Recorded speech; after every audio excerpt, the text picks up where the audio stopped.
part of that is this desire to manage what gets too close to us. On one level, everything's blended, everything's blurred. We want to be only close to what's very, very near in. We want to have friends that are like family.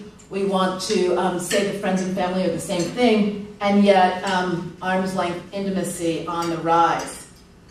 So we're prepared to go to our therapists via instant message. We're prepared to go to our therapists via telechat. We're prepared to open up completely to people we meet online. So who's having great business situations right now? Well, Match.com is, along with Durex.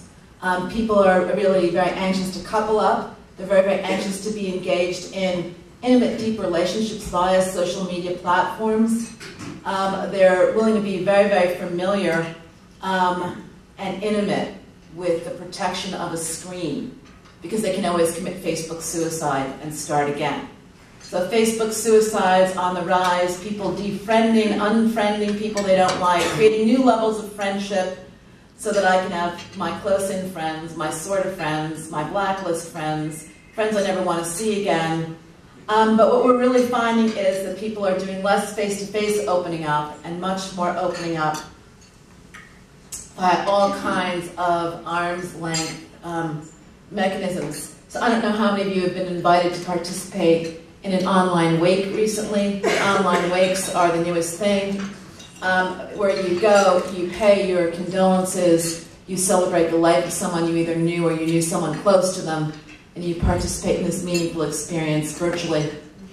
I don't know how many of you know somebody who is going through an entire romantic cycle where most of it's being really laddered up with great intensity, largely through type and visuals that are all being sent this way. We're living in a time where time is not only the new currency, but it's the thing we're savoring the most. And it's interesting because suddenly a lot of us find we have more time than we've had before because we don't have money. So we don't have the same kind of money to go spend sort of buying ourselves away from time. And yet what we're doing is looking to stretch everything into slowness. So slow is the most coveted thing we can find. The slow meal, the slow seduction, the slow act. That's really the new luxury item, anything that's slow. And if you think about who also, or what also is having a great sales cycle, the slow cooker. When it was called the crock pot, it was a disaster. The crock pot languished on the shelves of discount marketers for several years. It was rebirthed as the slow cooker and had an extraordinary fourth quarter. It was one of the great sellers in the discount stores. And basically a slow cooked meal is the same crock pot meal you would have made 2 years ago, and now it's what mom does when mom cares about her family. It's what dad does when dad proves he's a thinking, feeling man.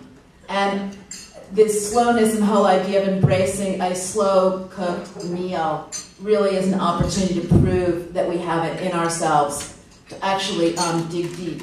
Because we're living in a time when we are in the midst of really a total, complete reboot.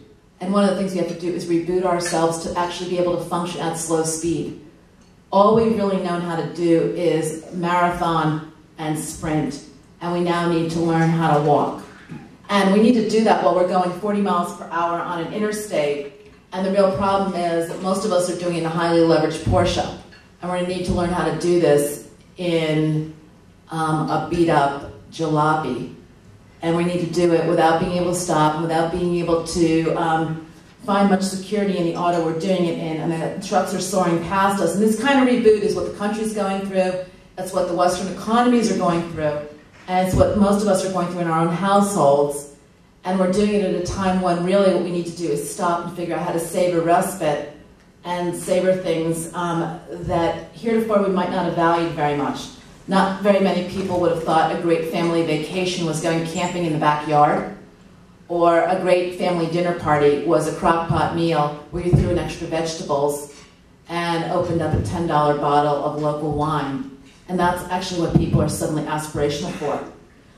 Because we're at a time where value and values are the big defining moment. So all of a sudden the brands and the companies people are really buzzing about would have been, in the past, things that high-end people would have really rolled their noses at. Suddenly you want to be like McDonald's. It's having a record time of it right now. People really find McDonald's to be good value, good values, healthy food. Suddenly McDonald's is back on the healthy food list. It offers every member of the family a healthy meal. It offers families a budget purchase and a good experience. You're seeing brands like Pepsi reposition themselves back into the value space. You're seeing Walmart jump into the space and offer people who don't have health care an opportunity to find a simple solution. So you're seeing all these brands kick in, and values really offset everything that was always about prestige. There's nothing prestigious about prestige today. There's nothing prestigious about investment banking. There's nothing prestigious about paying with a credit card. In fact, if you walk along and see people paying with a credit card, you can pretty much assume that they're on a business-related venture and that they're using credit card because they need it for tax purposes, because cash is actually the ultimate status symbol. It means that you're paying for something you can afford, and it means that you're moving on in life with a sense of, I'm only doing what I need to do. Impulse purchases are very much out, and today the new value lies in really thinking it through. So suddenly making shopping lists more and more important than ever before. People actually thinking long and hard about what are they going to buy and researching their purchases more important than ever before. And also looking very hard and harshly at the employment policies of any company that they give their patronage. So getting online and finding out not only what kind of layoffs has a company been through, but how did they treat the people they laid off? So one of the reasons that some companies are doing better than other companies is how do they treat the workers that they've had to lay off? There's a recognition that in these recessionary times, every company is going to have to make layoffs. But were the employees that were laid off treated with dignity? Were they treated fairly? Were they treated with compassion? Were they given extended health care benefits? And how did they react? And that's where there's upside for good brands and good values. Media is going to be the place where we find our third place, our great escape. We're going to really live our lives very much in this self-contained, self-programmed environment that we create around our own interests, our own hobbies, our own values. We can find anybody we want, anything we want. We can be thoroughly global and never leave our own armchair, our own desk chair, our own family room. So it becomes a great distraction, it becomes our opportunity to self-program. It replaces all those newspapers that are going to go bankrupt because we're effectively going to become our own editors-in-chief. It puts more burden on us because we're not the New Yorker fact-checking department. It means we've got to put a lot more emphasis on our own skills to be media critics and to harvest what's available. It means we've got to do a lot better job of editing what we're watching. We're going to become much, much tougher critics about what's out there. But we're going to program our own rest and relaxation. We're going to be participatory in the media we watch and we evaluate and we listen to.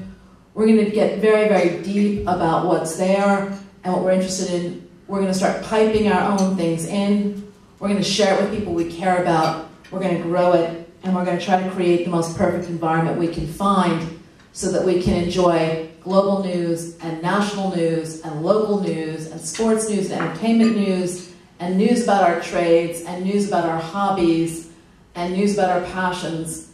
And we're going to co-create as we want to, as we can. And this is really going to be our third place. And it's going to be in-home, and you're going to see everything from the coffee makers to the liquor manufacturers suddenly fighting for your home, your on-premises, just like you were a bar or restaurant.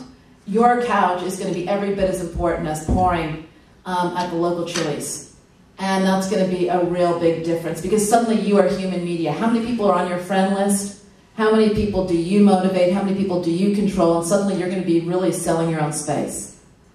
And they're going to be paying to influence you, and they're going to be weighing in to have control over who are you influencing with, what messages are you influencing. And as the personal CPM really kicks in, and as people start to really understand their own value as influencers, you're going to see a lot of things changing out there. So the person who really programs the most interesting environment are going to be the people that really benefit in big tangible ways and really see upside.